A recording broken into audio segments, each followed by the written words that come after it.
तब तो देखो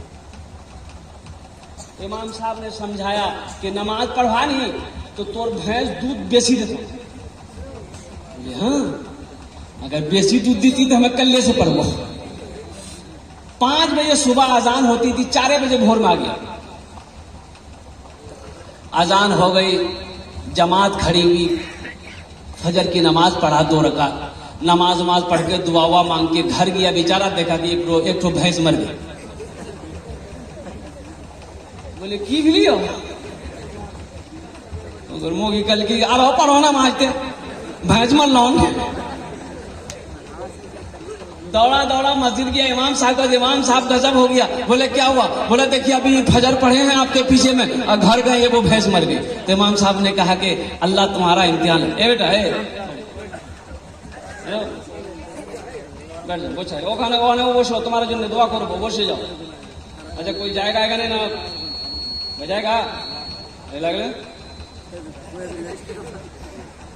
ये तकरीर करे देख नौजवान खड़ा हुआ। मैंने कहा क्या हुआ? बोला है बोल बैठो। 10 मिनट का फिर खड़ा हुआ। मैंने कहा क्या हुआ? बोला बहुत जोर से लग रहा था। मैंने बैठ और बैठ गया। कुछ देर के बाद मेरी तकरीर खत्म हो गई। देखा बैठा हुआ तो मैंने इशारा किया बेटा जो। बोले नहीं जुआ कहले कहे नहीं चाहिए। बोले की कर ली? वो जे कर लीजिए नहीं है भाग लीजिए, आप जाने की जरूरत नहीं। এখানে বসবি, তোমার জন্য আমি দোয়া করব। एक भैंस मर गई। इमाम साहब ने कहा कि अल्लाह तुम्हारा इम्तिहान ले रहा है। क्या तुम इम्तिहान से डर गए? बोला नहीं, हम डरने वाले नहीं। बोले जो घर आ गया। जोहर की अजान हो गई। बड़ा डरते डरते मस्जिद पहुंचा कि कहीं दूसरी भी ना चली जाए। हकीकत में इत्तफाकन कहिए जो जोहर की नमाज पढ़ के घर पहुंचा तो उसकी बीवी सीना पीट के रो रही थी कि मल्ला दूसरा भैंस भी हमारा चला गया। अब जब पहुंचा देखा दूसरी भैंस मर गई। बीवी जरा सोचे लगी कि 5 टेमक नमाज छी, 2 टेमक पढ़लान 2टा चलो गए। अब ऐसा तक पढ़बो तो 5टा चलो थी। एक पर्रू है नी, पर्रू के कहवे चिल्लावे पर्रू मैं हमारे के लिए पर्रू चिल्लावे। ये बोली जाता चिल्लावा मत, फरज पढ़ना नहीं चलो गली तोर लिए फरज नहीं पढ़ू, खाली 2 रकात नफल पढ़ू नहीं तो चलो जी। नमाज का ये पैगाम है। इसलिए मेरे बच्चों, मेरे नौजवानों, नमाजों की पाबंदी करो। नमाज पढ़ोगे अल्लाह तेरी जिंदगी को बदल देगा।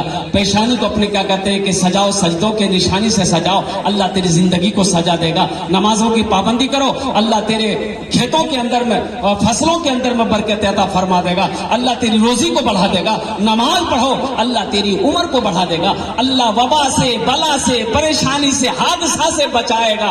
बताया गया कि जो आदमी फजर की नमाज पढ़कर निकल जाए घर से, सफर में हो, खेत में हो, काम में हो, रोजगार में हो, कहीं भी चला जाए, अल्लाह शाम तक उसकी हिफाजत करता है। सुभान अल्लाह बोले तमाशा। गौर करने का मकाम है। फजर की नमाज पढ़ने जिसने पढ़ लिया, फजर की नमाज जिसने पढ़ लिया, अल्लाह शाम तक उसकी हिफाजत करेगा। पता ये चला कैसी हिफाजत? अल्लाह जिसकी हिफाजत करे उसे कोई परेशानी नहीं हो सकती है, उसे कोई तकलीफ नहीं हो सकती है। वो बला, परेशानी, मुसीबत, हादसा से अल्लाह ताला उसकी हिफाजत फरमाता है। तो इंशाअल्लाह पढ़ेंगे नमाज 5 टाइम का।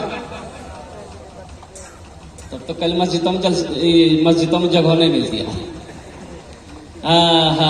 अल्लाह ये कबूलियत की घड़ी है। हमारे बच्चों ने, नौजवानों ने, बुजुर्गों ने, हमारे भाइयों ने हाथों को उठाया है। या अल्लाह जो बेनमाजी है नमाजों से दूर है। या अल्लाह हम बेनमाजी तो नहीं कह सकते, नमाजों से दूर है, इसलिए कि जुमे की नमाज तो पढ़ता ही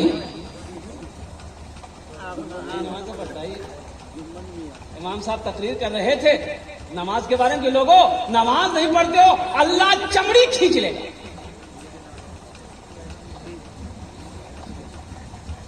बस्ती वाला मुखिया आज बोल लेंगे, हो मुखिया जी कौन मौलवी गान भाजते हो, हमरे से खिलाफ तकरीर करेगी। बोले मैं सब सुनिए लाज जब तकरीर छोड़ा देगा बस तकरीर करेगा उतरे दिन खाली।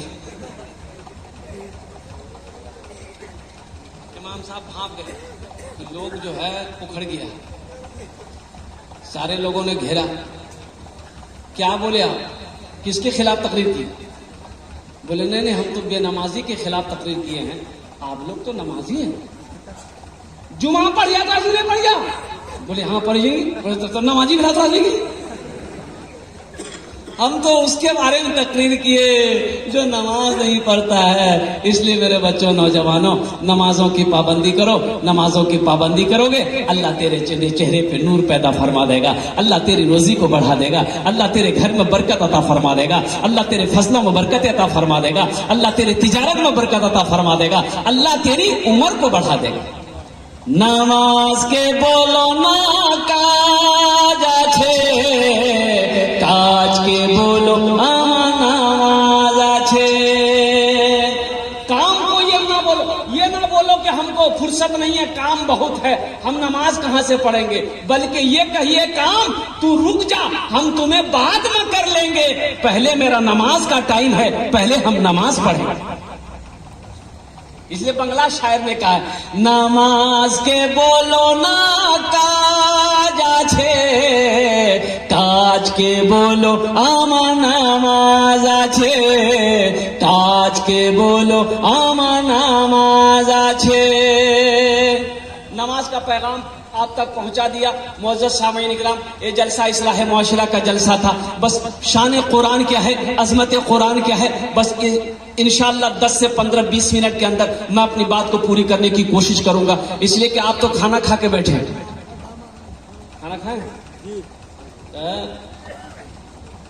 अगर हम फैक्ट्री खा लिए, खाना नहीं खाए, बयान के बाद खाना खाते हैं। रात में भोजपुर में थे, बक्सर जिला, मुफ्ती सादुल नजीब साहब, हम दोनों आदमी थे। एक साथी वहां से भागलपुर आए ट्रेन में, ट्रेन 3 घंटा ले, वहां से गेरावारी आए, एक चतुर्वेदी साहब, अब्दुल करीम चतुर्वेदी साहब, उनके यहाँ दोपहर का खाना शाम को 4:30 बजे खाया। असर पड़े, मगरब पड़े, वहां से चले, अल्हम्दुलिल्लाह यहाँ तक पहुंचे, अभी तक खाना नहीं खाया है। इंशाअल्लाह 15 से 20 मिनट के अंदर मैं अपनी बात को पूरी करने की कोशिश करूंगा। कुरान अल्लाह की लारेब किताब, कुरान यह किताब है अल्लाह के रसूल। अच्छा तो बताइए, दुनिया में कोई ऐसी किताब है जिसको देख लिए तो अल्लाह गुनाह माफ कर देगा? कुरान के अलावा कोई किताब है? कोई किताब नहीं है। एक नौजवानों, मेरे बच्चों सुनो, ज़हन को हाजिर करना। अल्लाह के नबी सल्लल्लाहु अलैहि वसल्लम इरशाद फरमाते, जो मुसलमान कुरान को देख ले, कुरान को बोलो भाई, कुरान को देखिए, ये पढ़ने के बारे में नहीं बोल रहे हम, सिर्फ देखने की बात। अल्लाह के नबी ने इरशाद फरमाया, जो मुसलमान कुरान को सिर्फ देख ले, अल्लाह उसके गुनाहों को माफ फरमा देता है। जो कुरान को देखे, अल्लाह उसके गुनाहों को माफ कर देता है, और जो कुरान पढ़ेगा उसका मकाम क्या होगा? जो कुरान पढ़ेगा उसका मकाम